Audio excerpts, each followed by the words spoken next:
মা কসম কৈছো জুবিনদাৰ পোষ্টাৰবোৰ ফালি থকা ভিডিঅটো দেখি নহয় এনেকুৱা দুখ লাগিছে মানে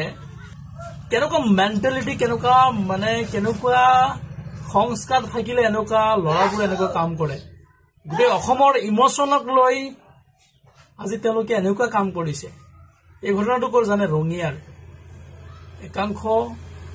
মানুহে একাংশ ষ্টুডেণ্টে এনেকুৱা কাম কৰিছে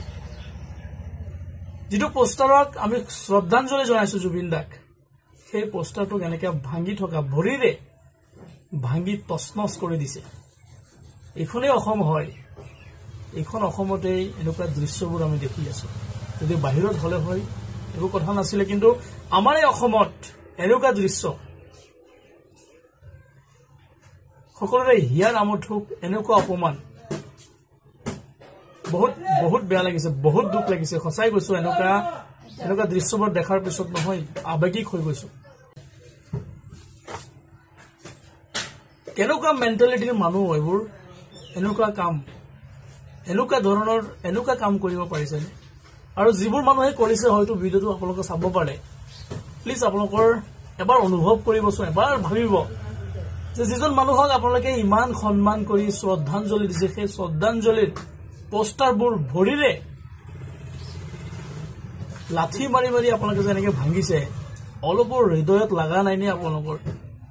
অলপো বেয়া লগা নাই নে কেনেকুৱা মেন্টালিটিৰ মানুহ আপোনালোকে এনেকুৱা কাম বহুত বেয়া কৰিছে আৰু এইটো কিন্তু এনেকে কৰিব নাপায় দেই এনেকে কৰাটো বহুত অপৰাধ হৈছে পাপ হৈছে বুলি ক'ব পাৰি এবাৰ ভাবিব যে কিবা এটা কৰাৰ আগত কাৰ লগত কৰিছে কিয় কৰিছে যিজন মানুহক সন্মানেৰে আপোনালোকে শ্ৰদ্ধাঞ্জলি দিছে সেই মানুহজনৰ পোষ্টাৰটো এনেকে কিবা এটা কাৰণত সেই মানুহজনৰ পোষ্টাৰটো এনেকে ভাঙি দিয়াটো কিমান উচিত হৈছে এবাৰ ভাবিবচোন অসমৰ ৰাইজে কিন্তু সমান নকৰিব এনেকুৱা মানুহক